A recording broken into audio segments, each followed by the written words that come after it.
is the Socratic method inductive or deductive? Well, he uses both, but the syllogism is generally a deductive. It's a deductive approach, but you need some level of inductive reasoning enables you to arrive at deductive truths, right?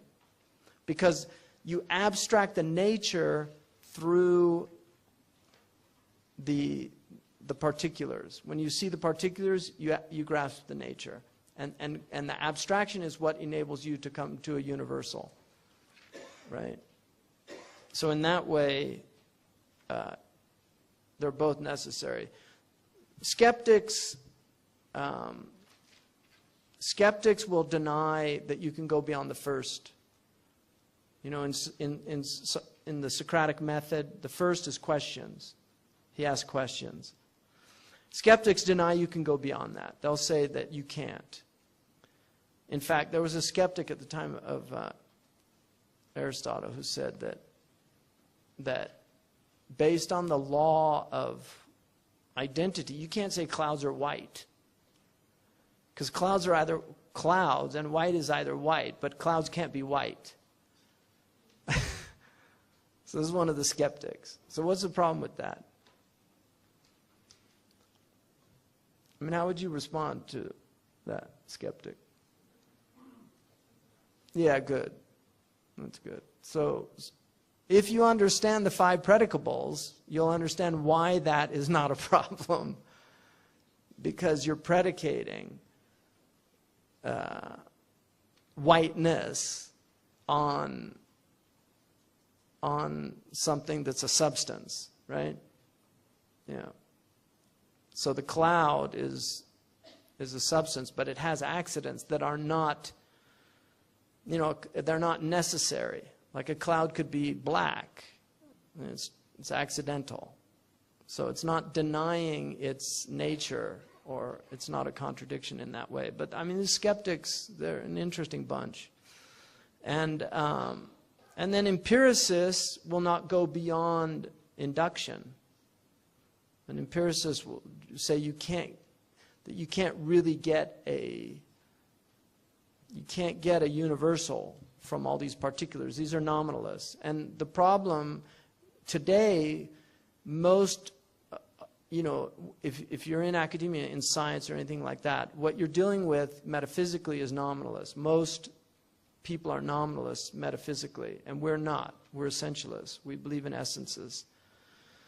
Whether those essences, like Ibn Arabi argues, whether they're real and they have a real existence, a'yan thabita, or whether they have wujud dhihni, that's a debate amongst the ulama. But they're in agreement that there are essences. And then, so they're nominalists metaphysically, they're atheists theologically. They tend to be. So these are the assumptions that they have. They're atheists theologically. And then they're materialists, right? In terms of their view, you know, anthropologically. They're just the way they deal with humans. This is what Kreft argues, and I think it's accurate.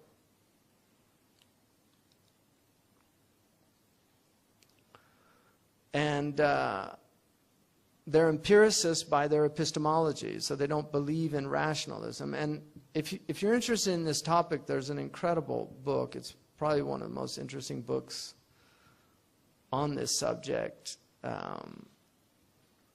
If you're a doctor, a physician, called Divided Legacy by Harris Coulter.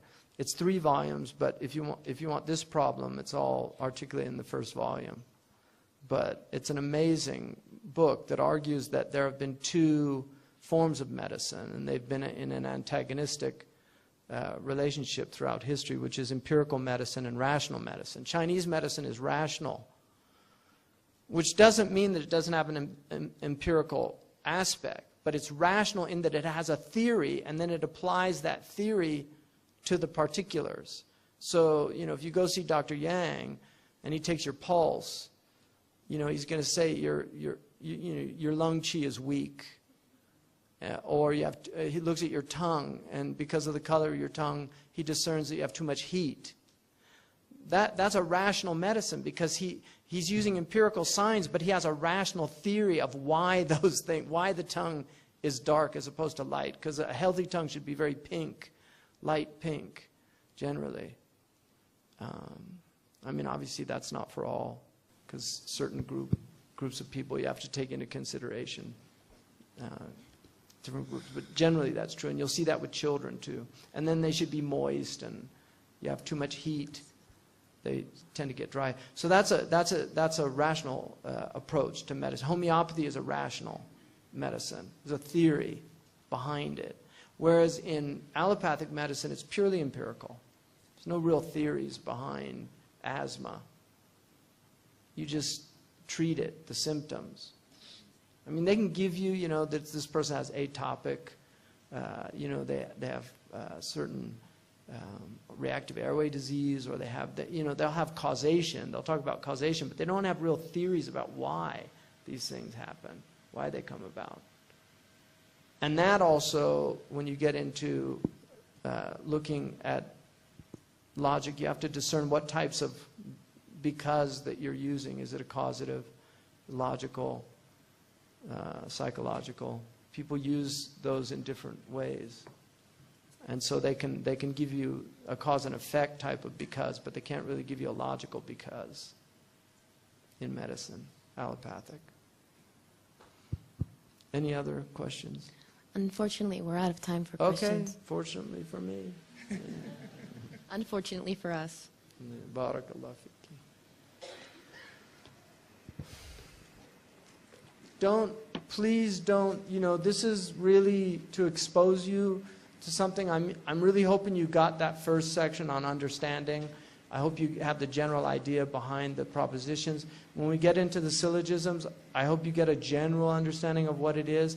It'll familiarize you with a certain way of doing things, but I don't want you to say, I'm not getting any of this, I'm not, you know, it takes time and work. There's a book by a Confucius teacher called Knowledge Painfully Acquired.